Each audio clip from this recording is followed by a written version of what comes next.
Drummer Dave Grohl joined the band a year ago, and the trio has just released its major label debut, Nevermind, a collection of raw, punkish, guitar-driven rock that took only 3 weeks to record. And you know what's weird about that? It's like everyone thinks that was the album that changed.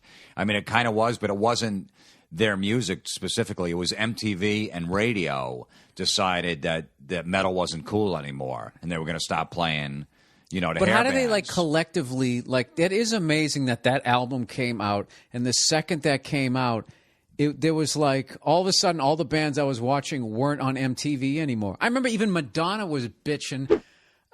She had some fucking catty little interview with Kurt Loder, and he's like, yeah, you haven't made too many videos off of this album. She goes, well, why should I make them? You guys don't show them anymore. You don't show my videos anymore.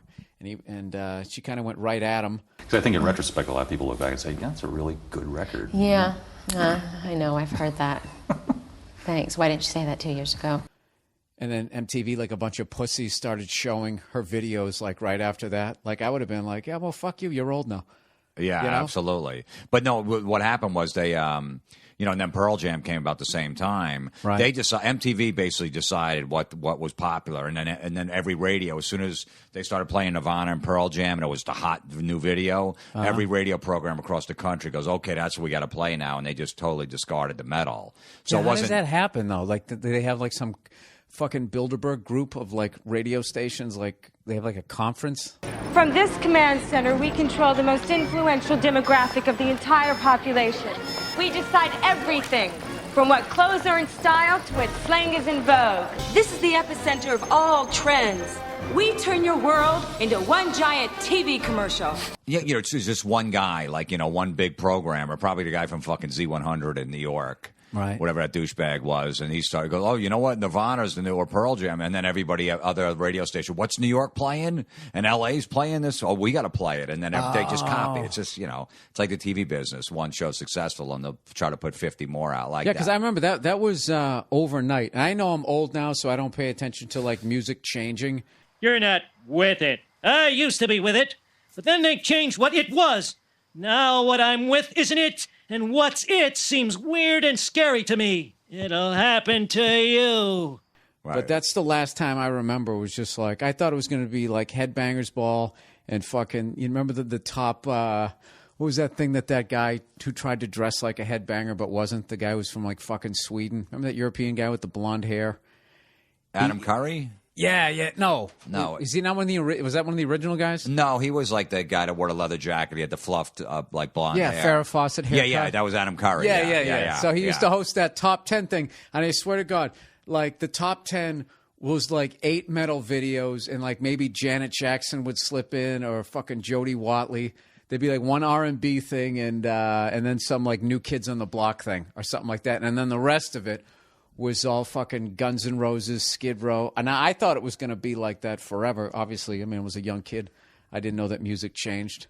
I thought disco sucked. But I have to bring this up. I talked to you right before we started this thing, was how I was trashing a lot of the metal videos that I saw. I came home one night, late at night, and I put on VH1, and I was astounded at how bad some of the music was that I listened to. And some of the videos, there was one Quiet Riot one where they actually sort of rapped or did some sort of scratching before their song came on. I want to say it was about Russia. I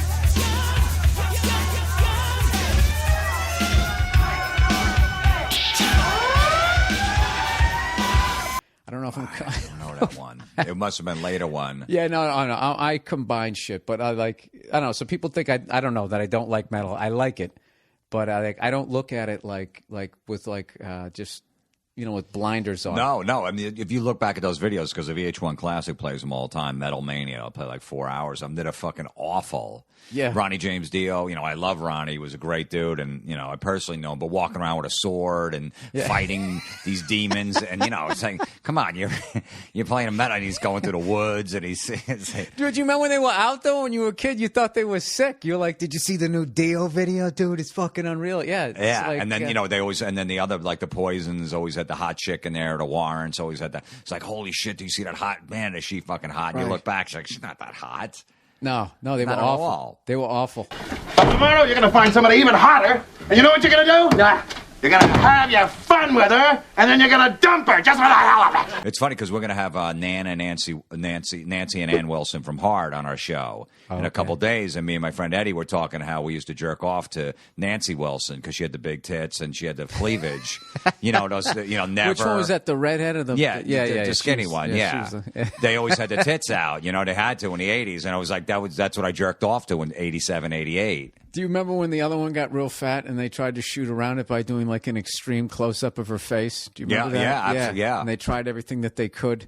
The stylists were always trying to dress me in these architectural things, that would mask the problem. She was sort of like the original like fat chick from like Wilson Phillips. Yeah, remember that? She had like I don't like when people get fat and they complain about this business and the pressure to stay in shape. We had one director say, if only we had a woman with Ann's face and Nance's body, we'd have the perfect woman. That was so insulting.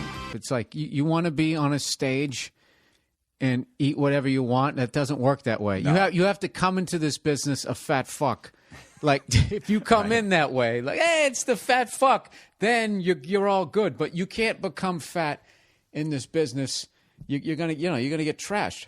Yeah, absolutely. I mean, yeah, she was hot in the 70s. The record company was so afraid to tell her she has to lose weight that the record company, brought the band in without her and said, please talk to her because we don't want to piss her off, but she has to lose weight. I was also being bombarded from all sides by the record people, company, and the management, and within the band. Can you talk to Ann for me? You got to talk to her, tell her if she could just lose 20 pounds. Right. And the band went to her and she got so fucking pissed she left the record company at the time. I think it was Capitol. She's like, fuck them. Yeah, and she was wearing like, they used to wear all like that leather and stuff. Remember when Metallica cut their hair? Half their fans were pissed. Yeah. They fucking cut their hair. What the Felicity? Yeah, who cares? Oh, so that's going to change their music? So they turned on me, Pennsylvania, too. Just before all my listeners trashed me for knowing the Felicity thing, I took an acting class with a girl who was on the show. There was some show called Felicity, and every guy, like 14-year-old boy, loved this girl, Felicity. And then she got her this, I'm going to play softball now haircut. Right. And the whole fucking show tanked. I did not expect all the hysteria. Strangers did come up to me on the street and say things like, "You were so pretty before you cut your hair." Well, yeah. So that's how I know it, people. Before I could see that. I mean, remember when I always thought Sheryl Crow was hot. I still think she's hot. And then remember when she came out with that fucking soccer mom hairdo for like a year? No. She cut it all off and it was really short. She looked terrible. You can't do that. You can't, as a woman, if you come into the business fuckable, hot or whatever, you have to look that way. It's the same thing. It's the same thing like even as a guy, if you're coming in and you're all shredded and you have abs and that type of shit, you can't get fat. You know what I mean? Unless I guess you're playing some trying to win an Oscar, but you then have to go back and lose the fucking weight.